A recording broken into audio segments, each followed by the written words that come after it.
Olá, saúdo a todos da Universidade Estadual do Tocantins, em especial a professora Neide Aparecida Ribeiro, aos alunos do 4º período do curso de Direito, a aluna Ana Clara. Eu sou o professor Abel Cunha, moro aqui no Distrito Federal, em Brasília, sou professor do CP Iures, e antes de iniciar a minha colaboração com esse brilhante trabalho sobre as penas restritivas de direito, gostaria de me apresentar oficialmente. Eu sou professor universitário de curso preparatório desde meados de 2005, ou seja, há 20 anos. Eu ingressei no curso de Direito em 2002, aqui no Distrito Federal, no Centro Universitário de Brasília, chamado UniCeub. Especificamente, a minha ligação com o direito é desde a minha primeira leitura.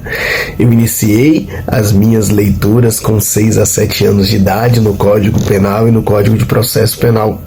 Sou filho de Celino Cunha, que saiu da roça com 14 anos e cresceu na base do estudo, morou de favor em casa de parentes, morou em escola que ele estudou e aí foi crescendo na base do concurso. Então eu ingressei na universidade em 2002, em 2005 eu já iniciava a minha vida como monitor. Quando eu formei em 2006 já comecei a ministrar aulas.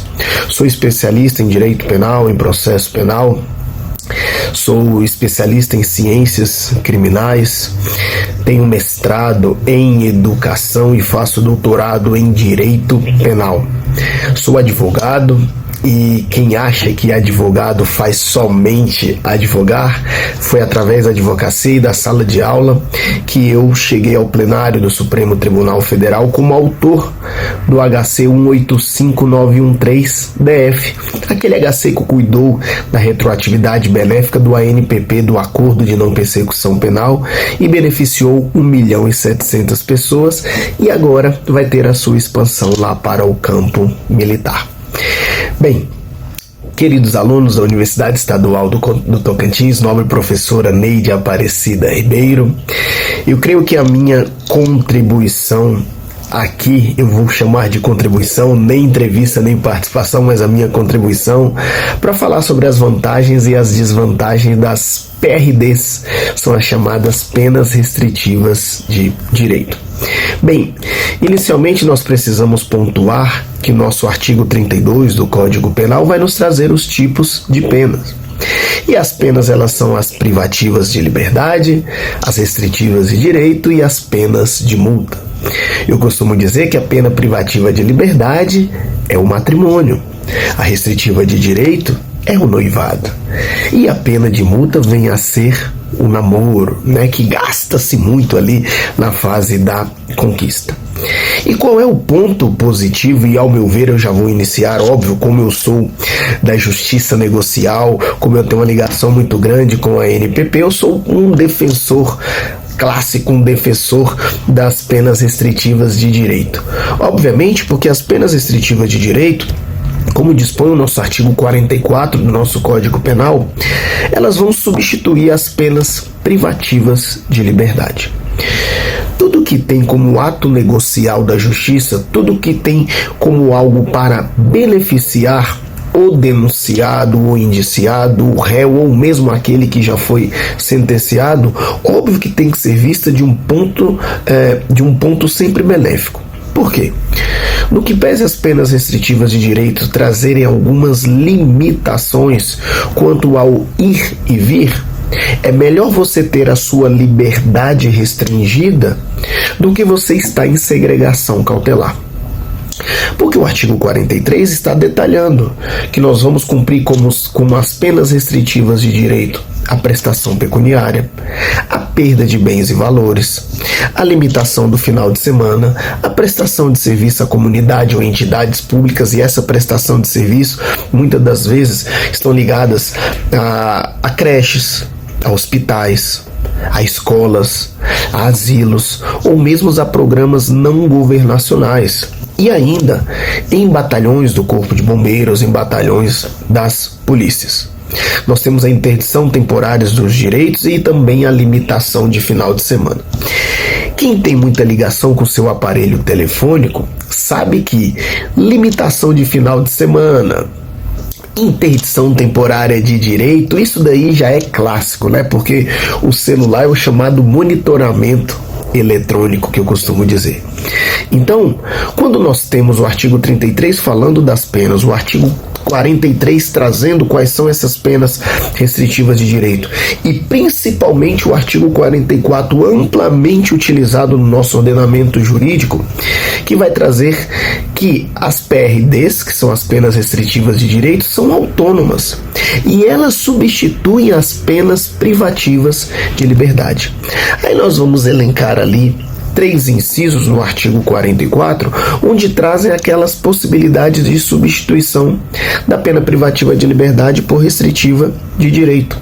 Em regra, no inciso primeiro, é o que é mais aplicado, quando nós temos o sentenciado primário com bons antecedentes e as chamadas circunstâncias judiciais, aquelas do artigo 59 do Código Penal, que são favoráveis. Obviamente, no sistema de dosimetria da pena, a dosagem, aquela que o artigo 68 vai nos trazer, o sistema trifásico, onde a primeira fase nós veremos as circunstâncias judiciais do artigo 59, segunda fase nós veremos as circunstâncias agravantes e as atenuantes, e na terceira fase as causas de aumento e de diminuição, que sempre será uma fração.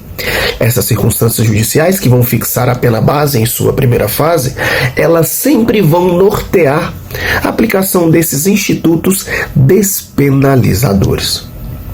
Ou seja, quando nós não temos a possibilidade de um instituto benéfico antes de uma sentença, a NPP, suspensão condicional do processo, nós teremos o benefício da conversão de uma pena privativa de liberdade até 4 anos por uma restritiva de direitos.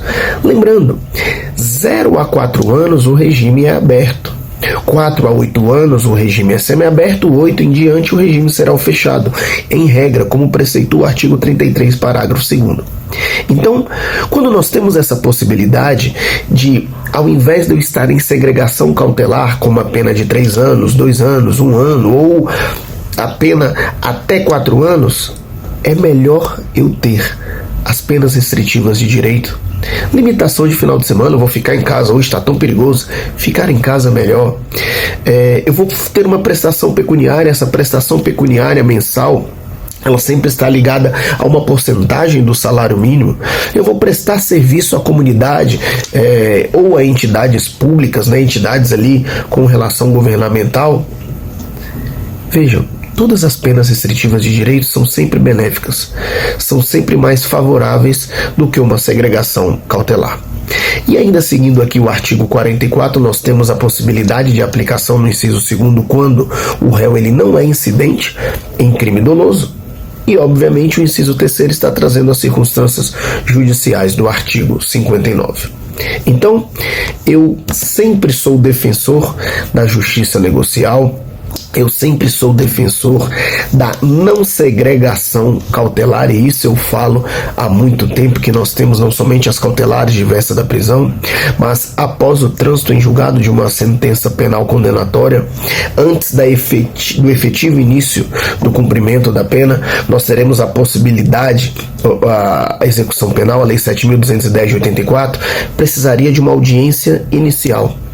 Não somente no regime aberto, não somente nas penas restritivas de direito, mas também no regime semiaberto, para verificar todos os benefícios ali, para não termos uma expedição de mandado de prisão imediato.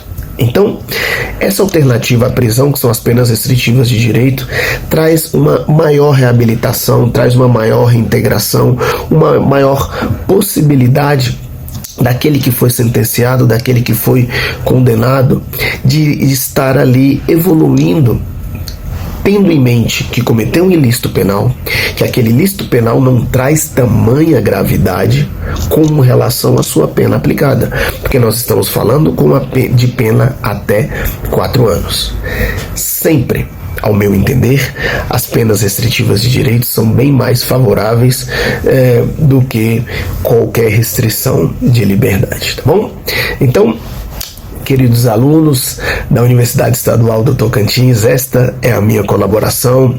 Professora Neide Aparecida Ribeiro, parabéns pelo brilhante trabalho aos alunos do 4º período. Eu me recordo da minha graduação, quando eu tinha trabalho, que sempre nos levava a estudar, a pesquisar, a ler. Hoje em dia nós temos a tecnologia em nosso favor que infelizmente nos distanciam do aprendizado. Alunos, por favor, não deixem de ler, não deixem de estudar, valorize esse período da faculdade, valorize essa professora maravilhosa, com certeza, e contem conosco do CPIURES, contem com a nossa equipe. E o que precisarem aqui no âmbito dos cursos jurídicos, entrem em contato com o CPIURES e falem: olha, eu sou da Universidade Estadual do Tocantins e eu gostaria aqui de um desconto para um curso jurídico, tá bom? Um abraço do professor Abel, um abraço de todos nós do CPIURES e fiquem com Deus, não deixe de estudar. Até mais!